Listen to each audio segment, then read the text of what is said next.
और एक और बात बता दूं बच्चों कि आप ना अटेम्प्ट जो करते हो बच्चों, देखिए अटेम्प्ट पे एक बात ध्यान रखना कि अगर आप पेपर अटेम्प्ट करते हो तो बच्चों को डाउट है कि सर हम पूरा पेपर अटेम्प्ट करें या जो आता है सिर्फ उतना ही करें।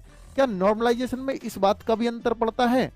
नॉर्मलाइजेशन में इस बात का बिल्कुल भी अंतर नहीं पड़ता कि आपने ज्यादा अटेम्प्ट किए और ज्यादा गलत कर दिए उसमें तो नॉर्मलाइजेशन में मार्क्स घट जाएंगे, ऐसा कभी नहीं होता। वो आपकी शिफ्ट पर ही डिपेंड करता है कि वो कितनी कैसी आई है। ठीक है, तो इस बात की चिंता मत करना।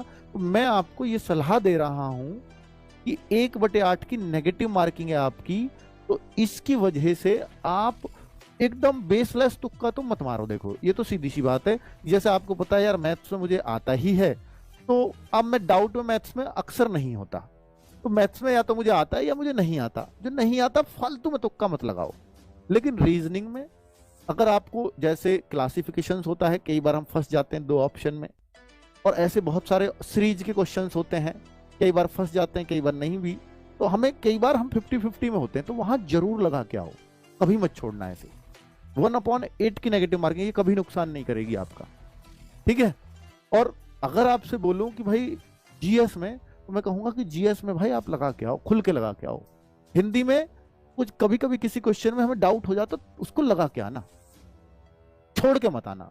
और अगर आप यही मानते हो कि सर मैं तो 70 बिल्कुल करके बैठा हूं श्योर, या मैं मान लीजिए 50 करके बैठा हूं, मैं 70 थोड़ा सा ज्यादा कह गया, 50 करके बैठा हूं और मुझे 30 का पता नहीं है, 30 क्वेश्चनों का पता ही नहीं है, पर ये मेरे 50 श्योर हैं, तो ये जो 30 हैं, इन 30 में से ये देखो भाई आप 50-50 कितने पे हैं, तो वो तो आप अपने हिसाब से लगा दो, कोई सा भी जरूर लगाओ उसमें से।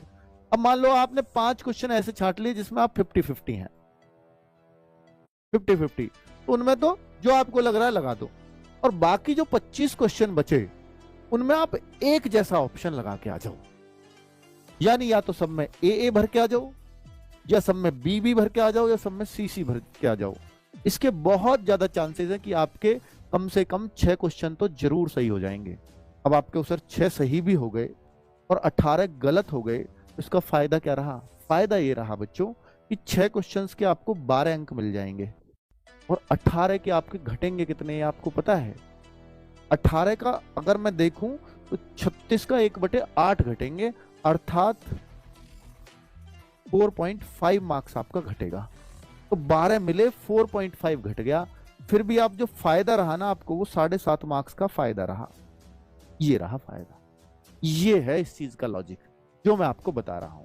फिर आपके उस 6 क्यों जरूर सही हो जाएंगे? क्योंकि ये प्रायिकता प्रोबेबिलिटी कहती है कि अगर आप 25 करते हो और 4 ऑप्शन का पेपर है, तो उनमें से ये बहुत संभावनाएं हैं कि 6 ए विकल्प 6 जरूर मिलेंगे, और बी भी 6 मिल जाएंगे, सी भी 6 मिल जाएंगे, और डी भी 6 मिल जाएंगे। वो बात अलग है अगर कि आपकी बहुत ही खराब किस्मत हुई तो शायद ये 4-5 पे आ सकता है, पर 4-5 पे भी नुकसान नहीं होगा, क्योंकि 4-5 पे भी आपके 8-10 नंबर बन जाएंगे, उतने घटेंगे नहीं। इसलिए कह रहा हूं तुक्के के लिए, वरना अगर 1/4 की नेगेटिव मार्किंग होती मैं कभी सलाह नहीं देता। 1/8 की नेगेटिव मार्किंग है, इसलिए आपको ये बात बता रहा हूं, और ये बात सबको समझ में आती होगी, कई बार बता भी चुका हूं। ठीक है, तो भाई थोड़ा सा स्मार्टली चीजों को हैंडल कर लिया करो,